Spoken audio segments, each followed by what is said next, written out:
দেখো বন্ধুরা, বাড়ির মধ্যে আমি বানিয়েছি এটা ফুচকা। তো অসাধারণ খেতে হয়েছে, দারুণ হয়েছে, দারুণ। তো চলো কিভাবে বানিয়েছি তোমাদেরকে দেখাই। এখানে আমি প্রথমে শুকনো লঙ্কা আর জিরে একটু কড়াইয়ের মধ্যে ভেজে নিয়েছি তেল ছাড়া। তারপরে এখানে জিরেটাকে আর লঙ্কাটাকে বেটে নিব, ভালো করে গুঁড়ো করে নিব। এই যে জিরে আর লঙ্কা গুঁড়ো। তারপরে এখানে আমি আলু সেদ্ধ করে নিয়েছি। আলু সেদ্ধ করে নিলাম, গরম গরম মাখতে হবে, না হলে শক্ত হয়ে গেলে ভালো হবে না, দলা দলা থেকে যাবে। তো এখানে আমি একটু ভিডিওটা খারাপ হয়েছে এখানে। তো যাই হোক, এখানে আমি আলুটাকে সেদ্ধ করে নিলাম, সেদ্ধ করে নিয়েছি। তারপরে এখানে খুব ভালো করে মেখে নেব, লবণ দিয়ে দিলাম। আর এখানে একটু একটু করে আমি জিরে গুঁড়ো আর লঙ্কা গুঁড়োটা দিয়ে দিয়ে মাখবো। এটা খুব ভালো করে মেখে নিতে হবে। মেখে নিয়ে অল্প শুকনো লঙ্কার গুঁড়ো দিব।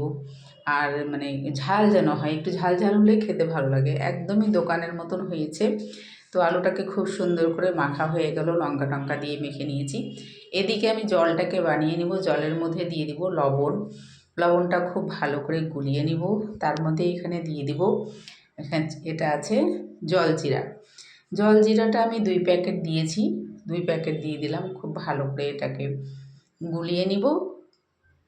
গুলিয়ে নেওয়ার পরে এখানে একটু লেবু দিলে আরও বেশি ভালো হয়। তা আমি দিয়েছি, কিন্তু আমি যেহেতু লেবু খাই না, তো আমি একটু দিয়েছি সামান্য। তো জলজিরাই 2 প্যাকেট দিয়েছি। জলজিরার মধ্যে একটু টক টক ভাব থাকে। তারপর যদি একটু চাট মশলা দিলেও ভালো লাগবে। তারপরে এখানে আমি লঙ্কার গুঁড়োটা আর জিরের গুঁড়োটা দিলাম। এখানে একটু মিষ্টি মিষ্টি ভাব একটা চাটনি পাওয়া যায় কিনতে, সেটা দিয়ে দিলাম। দিয়ে খুব ভালো করে গুলিয়ে নিব। আর সামান্য একটু দিয়ে দেব লেবু।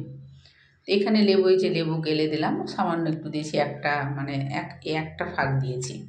দিয়ে খুব ভালো করে এটাকে আমি জিরে গুঁড়ো আর দিয়ে লঙ্কা গুঁড়ো দিয়ে খুব ভালো করে এটাকে গুলিয়ে নেব।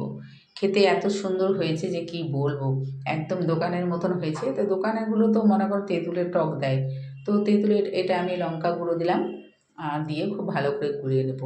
তো দোকানে তো তেঁতুলের গোলা জল দেয়, তো সেজন্য আমি দোকানেরগুলো খাই না, বাড়িতেই যখন বানাই বাড়িতেই বানাই। তো এখানে আমি তারপরে ফুচকাগুলোকে ভেজে নিব। এই কড়াইটা আমার কালো কেন, এটা সবসময় আমি ভাজাই করি। তো দেখো কত সুন্দর, একদম একদম ফুলকো ফুলকো হয়ে গেছে ভাজা এইগুলো, ফুচকোগুলো খুব সুন্দর ফুললো, একটাও কোনো নষ্ট হয়নি। তা দেখতে আর খেতে যা দারুণ হয়েছে না, যে কি বলবো। তোমরাও এইভাবে ট্রাই করবা, খুব সুন্দর হয়েছে, বাড়িতে ট্রাই করবা।